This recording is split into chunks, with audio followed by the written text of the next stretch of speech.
Kebakaran di permukiman ini terjadi di Jalan Milono, Samarinda, Rabu siang.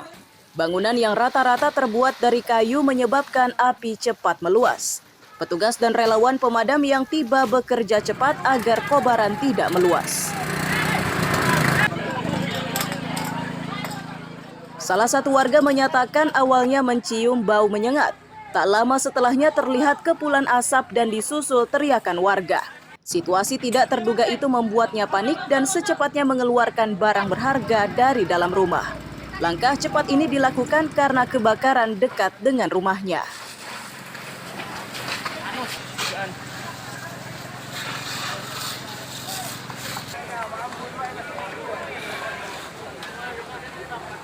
Kejadiannya kita kan dari pulang posyandu. Kenapa kan cepat pulang? Biasanya tuh kami jam 12 tuh baru pulang.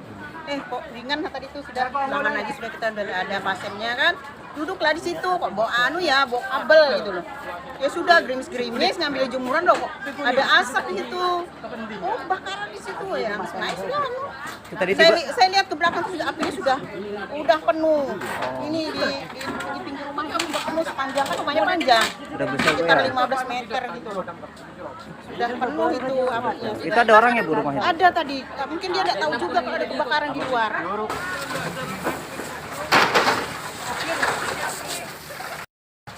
Petugas damkar kesulitan menjangkau titik api karena jalannya sempit.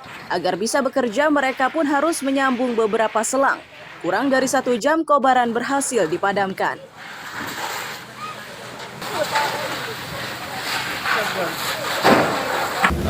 Di daerah di Jalan Milono ya, cuman posisi jalan berbukit, minim sulit air tidak ada karena berbukit. Kami menurunkan 3 posko dengan masing-masing 6 petruk, terus dibantu para relawan menghanguskan sekitar 2 rumah, sementara 2 terdampak. Ya, penyebab asal masih belum diketahui. Kesulitannya apa gini Pak?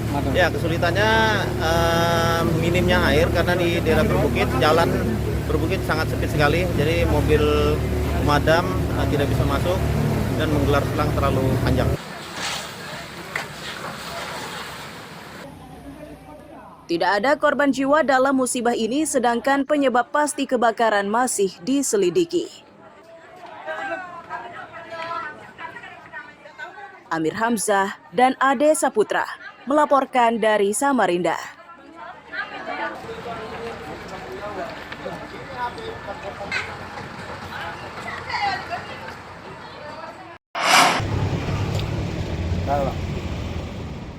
Hidran atau sambungan pipa air seperti inilah yang saat ini banyak dipasang oleh damkar bekerja sama dengan PDAM. 17 hidran sudah terpasang di berbagai lokasi untuk mengantisipasi kebakaran. Kepala Dinas Pemadam Kebakaran Samarinda, Hendra AH menegaskan bahwa hidran tersebut boleh dimanfaatkan oleh siapapun. Namun Hendra melarang air dari hidran ini dimanfaatkan untuk kebutuhan rumah tangga, termasuk diperjualbelikan.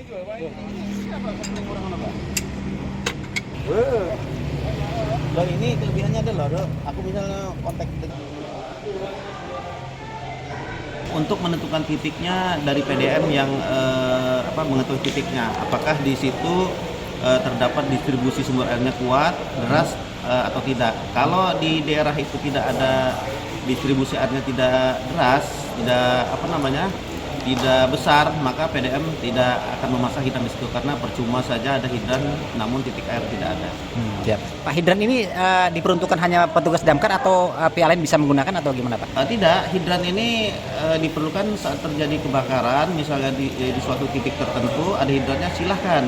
Relawan pun bisa menggunakan hidran asal penggunaannya saat kebakaran tidak digunakan untuk kepentingan lain, misalnya dijual atau apa, itu dia bisa.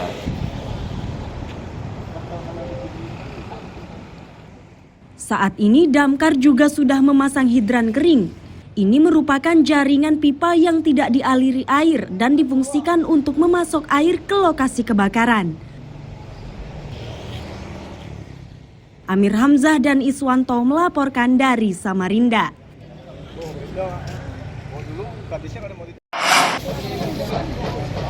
Ini aja kan?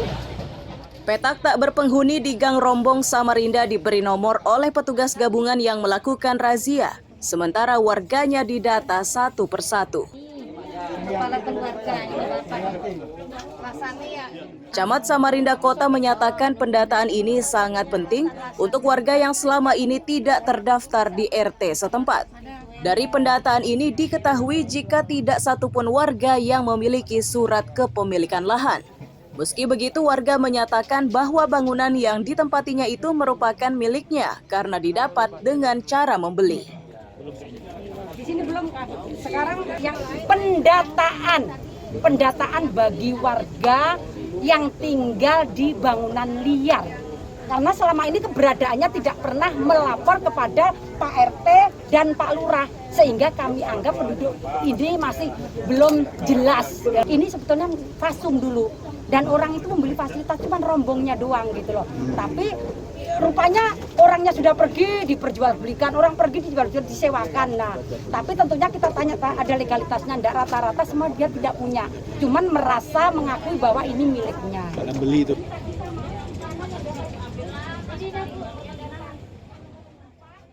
Dinas Pekerjaan Umum dan Perumahan Rakyat menegaskan bahwa pendataan ini pertama kalinya dilakukan. Tugas Dinas PUPR adalah mendata bangunan yang berdiri di kawasan tersebut. Jangan lagi ini kalau sama.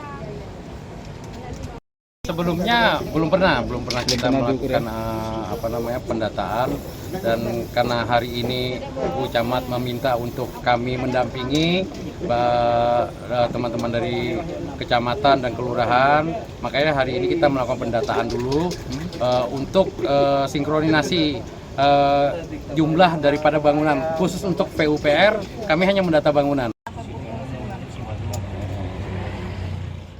Salah satu penghuni bangunan mengaku bangunan tersebut sudah ditempati sejak tahun 1980. Bangunan itu didapat dengan cara menebusnya pada seseorang. Ia memastikan saat ini memiliki 3 bangunan dan seluruhnya didapat dengan cara membeli.